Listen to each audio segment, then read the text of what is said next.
Você já sentiu que por mais que tente, nunca consegue avançar na vida, como se algo estivesse te travando? E se eu disser que esse algo pode ser você mesmo? Fica aqui que eu vou te falar 3 sinais que você pode estar se auto-sabotando e de repente você nem sabe, tá? Meu nome é Camila e se você achar esse conteúdo interessante, eu peço que você curta aí, por favor, comente, compartilhe. Bom, vamos lá, vamos pro primeiro sinal. É uma procrastinação disfarçada. Essa ideia acontece quando a gente acha que não está 100% pronto para fazer o que a gente quer. É como se o tempo todo a gente achasse que precisa melhorar para ficar melhor e aí está perfeito. Só que aí quando está perfeito, a gente quer melhorar mais um pouco, e mais um pouco, e mais um pouco, e mais um pouco. Então, nunca chega na fase da perfeição. Por quê? Porque a gente nunca considera que está perfeito o suficiente para poder colocar em prática. E isso faz com que a gente não faça as coisas que a gente quer. A gente adie, a gente deixa para lá. Às vezes a gente se enrola nesse processo tanto que a gente fica estagnado no mesmo ponto. E estando ali estagnado, por não dar um passo, né, que precisa ser dado, a gente não avança na vida. Então isso trava muita gente. A ideia é que a gente dê o nosso melhor, claro, bote em prática, mas ao colocar em prática a gente vê o que tá legal e o que não tá, e aí sim a gente aperfeiçoa, aí sim a gente melhora. E não o contrário, de aperfeiçoar eternamente e nunca considerar que tá bom o suficiente para ser colocado em prática. Então, se você faz isso, cuidado com isso, tá? Uma dica prática, assim, de você resolver isso, né, aos poucos, é você ver alguma coisa aí que você acha que é mais fácil de ser colocado em prática, né? E você dar o seu melhor e colocar. Claro que quando você fizer, escolher essa coisa vai dar muita ansiedade, vai dar medo, medo do julgamento, enfim, um monte de coisa. Mas quando você fizer uma coisa pequenininha, você vai saber lidar com isso melhor. Daqui a pouco você bota outra coisa em prática e consegue lidar com isso melhor. E assim sucessivamente. Então assim você vai melhorando o teu comportamento, tá? Então isso ajuda muito. Se você tem esse comportamento, fala aqui embaixo. Se você não tem, também fala, pra gente ir conversando, né? Eu tinha muito esse comportamento. Eu deixava de colocar as coisas em prática demais. Vivia estagnado e pensando, poxa, minha vida não avança. Aí quando eu descobri, eu falei, cara, agora eu quero compartilhar isso com as pessoas, né? Porque eu sei que a gente pode ficar anos travado nesse ponto. Peraí que eu vou beber uma aguinha agora, para que eu possa falar do segundo sinal. Olha, o segundo sinal que você pode estar se sabotando, né, é um medo de errar gigantesco. Isso acaba impedindo a gente de agir, né? Então, a pessoa, o que ela faz? Como ela tem um medo de errar, para evitar ter contato com o erro, ela simplesmente não faz o que ela quer. Então, ela deixa de fazer.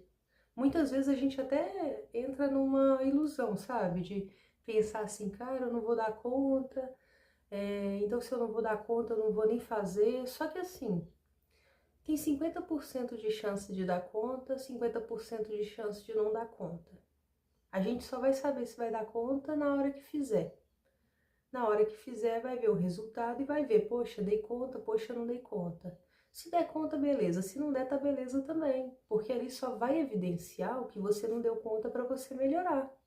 Seja estudando para melhorar, seja pedindo ajuda para alguém, enfim, fazendo alguma coisa para poder melhorar aquilo, entendeu? E o que acontece é que as pessoas que têm medo de errar, elas simplesmente fogem da situação. Elas evitam ao máximo fazer aquilo que elas têm medo para não ver o erro. E aí a pessoa pode até ter isso na vida de um jeito muito amplo, sabe? Ficar fugindo dos problemas, fugindo do que tem que resolver, fugindo de um monte de questão. E aí a pessoa acaba que se sabota e também não cresce, né? Porque como que vai evoluir, como que vai crescer se a pessoa sempre tem medo do erro e foge de fazer por causa disso? Uma coisa que me ajudou muito foi me expor. Eu também tinha esse medo, eu me expus, sabe? Então, por exemplo, dá para se expor pela arte, Você faz um desenho, uma escrita, sei lá, qualquer coisa que você goste e mostra para alguém, alguém de confiança, entendeu? É importante fazer isso, porque daí você vai lidar com aquilo, né, com a crítica positiva e negativa e vai aprender a lidar com aquele medo do erro. Dá pra, hoje no mundo da tecnologia, né, dá pra se expor assim também, sei lá, gravar um vídeo, gravar um story, gravar qualquer coisa, fazer um post, sei lá, postar na rede para que as pessoas vejam, para lidar com a crítica. E é que nem eu falo, assim, sabe? Nesse caso, mais vale uma crítica negativa do que uma positiva. Porque a positiva vai te fazer pensar assim, poxa, que bom, né? Tô indo pelo caminho certo. Mas a negativa, ela vai te falar assim, olha, você não tá legal, você precisa corrigir algo. E aí a pessoa, como ela tem esse medo, ela vai ter que lidar com um monte de questões que vai ajudar ela a ser mais forte numa próxima. Mas não tem outra alternativa, sabe? Para resolver as coisas, você tem que enfrentar. Não tem o que fazer, sabe? Então pensa numa maneira aí de você se expor, de você lidar, sabe, com a questão, de você receber críticas positivas ou negativas para você aprender a lidar com esse erro aí, tá? E com uma frustração que pode estar relacionada a isso também, né? Agora vamos falar do terceiro sinal, tá? E se você aí tá se identificando com esses itens, coloca aqui embaixo. Claro que tem muito mais itens, tá, gente? Não são só 3 sinais, né? Tem muita coisa por trás disso, mas aqui eu queria só falar um pouquinho para ajudar quem tivesse interesse nesse conteúdo, tá bom?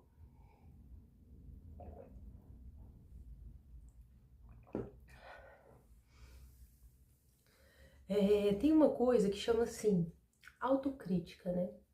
O que é autocrítica? Às vezes a gente fica se criticando, auto é isso, né? Eu me criticando. Então, quando a gente se critica, às vezes, né, a gente vem tipo uma voz na nossa mente, né, que fica dizendo que a gente não é capaz, que a gente não vai conseguir, que a gente não dá conta. Pode acontecer também da gente começar a se comparar, sabe, com as pessoas. Então, assim, se fulano deu conta e eu não dei, eu sou ruim. Se ciclano tá nesse ponto e eu tô em outro, é porque eu sou incompetente. Aí a pessoa começa a achar que não é boa o suficiente, que não é competente, e um monte de coisa desse tipo, né? Fica se criticando, né? E isso é ruim, por quê? Porque, na verdade, isso também é uma ilusão, entendeu? Se a pessoa não faz o negócio, não bota em prática, para ver o que vai acontecer, como que ela vai dizer que ela não é boa o suficiente? Se ela nem sabe, né? É o primeiro ponto. Só quando coloca em prática ali que a gente sabe se de fato a gente é competente ou não. E se não for, nós não somos competentes em várias coisas.